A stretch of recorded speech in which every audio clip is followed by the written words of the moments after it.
We are talking about affordable camera gear that will get you the best results when you're making cinematic car videos. If you've been struggling to make high quality car videos, or maybe you don't know what the right gear is to purchase, then I've got you covered. I have been very fortunate to have the opportunity to use a lot of cameras, and I don't use them all on every shoot, and maybe they aren't the right camera for every shoot. So we're gonna talk about cameras, we're gonna talk about audio, and we're gonna talk about supporting gear like gimbals. And at the very end, I'm gonna give you guys my #1 combo that I would highly recommend to everyone. So if you've got the patience, you can wait to that. If you don't, you could just skip to the end and hear the best thing. But I'm gonna walk you guys through the cameras that I like to use and the ones that are most cost effective to get you guys the best results. If this is your first time here, it's great to have you guys. My name's Alex. I run a channel called The Car Creative, and we love making car content. So would love to have you guys subscribe if you're interested in this kind of stuff, but let's dive right into it. Let's talk cameras. This is the priority. This is what everyone wants to know. I use a whole bunch of different cameras, but I'm going to tell you guys what is the most cost-effective route for you guys to get the best results. Now, I use a full-frame DSLR that has kind of all of the options, whether it's slow motion, you got all kinds of IBIS and stabilization, but you don't need that in the camera that you are using. Honestly, you just need a camera that can shoot 1080p, and you need to have a good idea. I highly recommend don't get caught up in the specs, because at the end of the day, you can make a great video using your iPhone. I do have videos on how to get the best out of your iPhone for really, really cheap, so I'll link that video up here. But there's also things like action cameras. We've got Insta360s, we've got the Go 3S, but we've also got probably one of my favorite budget-friendly, what can do cinematic content. So this is the Lumix S9. It is a full frame camera, which in this kind of budget space, which I'll leave the price up here, it really kind of knocks it out of the park compared to its competitors that are actually APS-C style sensors. You can get away with a lot using an APS-C camera, so I highly recommend those as well from the Sony systems. If that's what you're able to afford, you can make awesome content with those cameras. My favorite camera, well, that's the one I'm going to tell you guys about at the end, and that's one that I think is going to be the best case for most cost-effective cinematic car videos. Some nice to haves, if you have the budget, is a drone. A drone can actually do a lot of things, but you don't need it. What I like about a drone is it gives you unique angles, and I highly recommend something like the Mini 3 Pro used, or if you can afford the Mini 4 Pro. They have a ton of safety features, and if you're looking to create content for social media, these come with great quality media, and you can flip the camera around to give you that vertical format. So after you've got your main camera, you might be looking for an action camera, or you might only be able to afford an action camera. So you can get any one that you can afford. The ones that I have landed on is the Go 3S, and what I like about this camera, while it does have quite a few limitations, is that you can separate the camera from the backing, and so I can mount this on my car somewhere and then monitor it from the screen here, which has been a really valuable thing, honestly. Insta360 makes great cameras like the X4 and the X5. These to me are nice to haves, not need to haves, as they make unique shots, but they don't work great for everything. Great tool, but nice to have, not a need to have.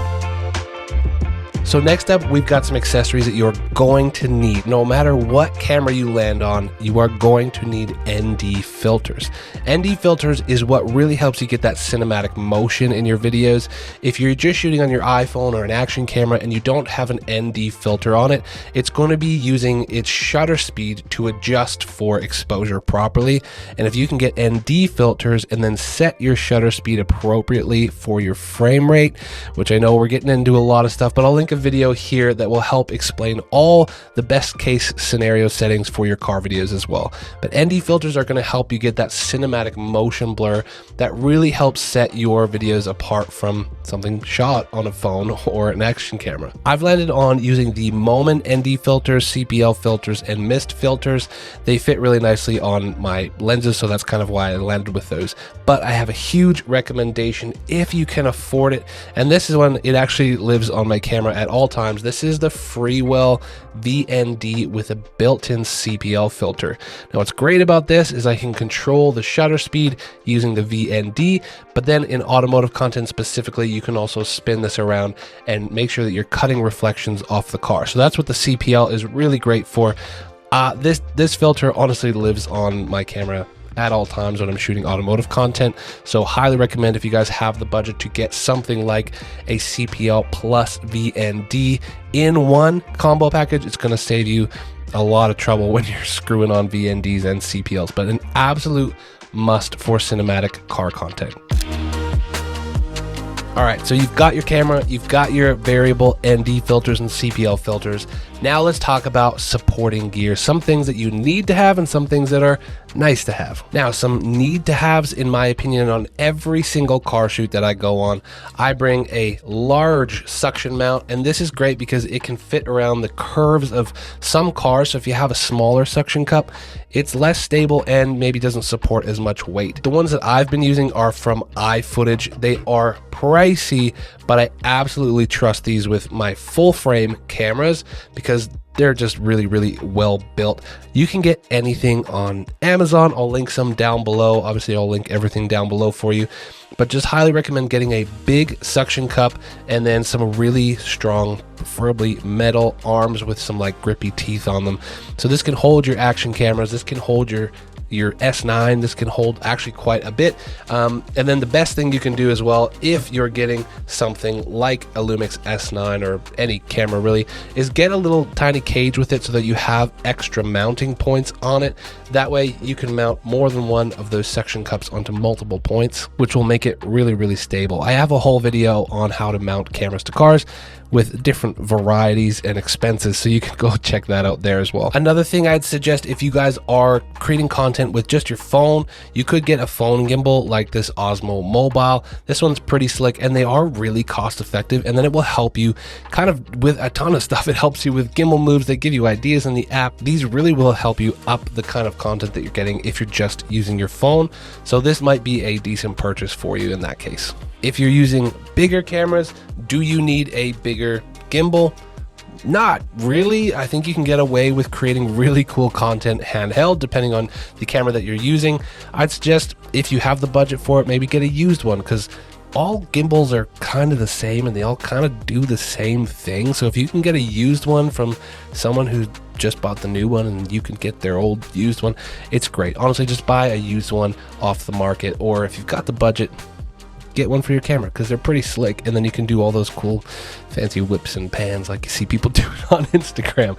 But I don't think that it's a need to have, it is a really nice to have. Another piece of equipment that I really like are these kind of things from Movemax, or Tilta makes one as well. But what's cool about these is you can mount those to your car, and it really does help smooth out the footage if the camera that you have doesn't have image stabilization. I am surrounded by gear. There's so much gear here. Ay, ay, ay. Now, before we get into that final package, the last thing you want to think about is microphones. Do you need them? They're nice to have as automotive content creators, but maybe not need to haves. I use the DJI Mic Minis. This pack is just stellar. It comes with 2 mics in it. You can attach it to your phone, to your camera, and everything you need is built in there. I kind of leave one with a dead cat on and one with a dead cat off, depending on what I'm shooting.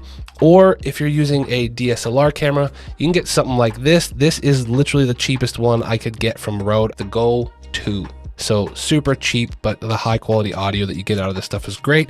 And that dead cat on top makes a big difference, because oftentimes we're shooting outside, we're shooting in wind, we're shooting with moving cars. So this helps a ton. You can also clip things like this onto the back of the car and get high quality audio of the exhaust. So I have a video on that as well. I'll link up there. But lots of videos for you guys to get through if you want to know how to make great videos. Now let's get into the final package, because this is kind of the culmination of everything that we've talked about and what you could use as a cost-effective cinematic kit. And you may have guessed it, let's be honest, this is the DJI Osmo Mobile 3. This camera is phenomenal for automotive content creators that want high quality content but don't want to break the bank either. What's great about this camera is that you actually get a pretty decent camera out of this thing. You can shoot 4K, you can shoot in D-Log, which means that you're getting really rich colors out of this. You you have a built-in gimbal, so you don't have to go and get a separate gimbal, and you can mount it to your cars. So it's really lightweight and high quality. So I'm sure you guys have seen a ton of this stuff on the internet from the Osmo Pocket 3. As well, you can get ND filters with built-in CPL on the camera, and it just magnetizes right onto the front. So this little package is fantastic. If you also get the camera with the, I don't know, the More package, I forget what it's called, it comes with a DJI mic. So then if you're doing any vlogging, or if you want to put this on the back of a car, it's already going to sync up with your camera really quick and really easy. So that package is kind of stellar, and I think it's like $1,000 or less. I'll put the actual price up here, but it's pretty slick. Now, this little camera mounted onto a car, whether it's with a car mount there or whether you're putting it on the Move Max, it is a perfect combination for automotive content creators. It also has 60 frames per second built in, so you guys can do really slick moves with this thing. It has tracking features, so I highly recommend a camera like the Osmo Pocket 3, and I cannot wait for when they come out with the next version of this, because it's fantastic. It has some limitations, so obviously you only have one focal length, so that's something that you have to consider, is that you're shooting mostly wide all the time. So that's one small limitation that you wouldn't have if you got something like a DSLR camera and maybe a 24-70 or 24-60, which is what I shoot with all the time on my big cameras and my big gimbals. So there you go, guys. These are my must-haves in the kit. I'm going to bring a DSLR, but if you can't afford one, get that Osmo 3. This comes with me on every shoot, and I often am mounting it to a car to get some really unique shots. As well, pick up a sweet microphone, pick up some ND filters, pick up a CPL filter, get a mic if you want. If you guys are looking for some color grading tips, or you want to make your footage look a little bit more cinematic, I've created LUTs just for car videos. Well, they're for everything. They work for skin tones too, like this. They're awesome. I love using them. I've been using them on my videos for 3 years. Highly recommend them. Go check them out down below. I'll leave a code on the screen here so you guys can get a discount on those, or you just head over to my website. There's a discount on them there too. But I hope you guys enjoyed this content. I hope you found it helpful. If you did, smash that like button for me. You might like that video there. Consider subscribing to the channel, and I do hope I'll see you guys in the next video. Peace.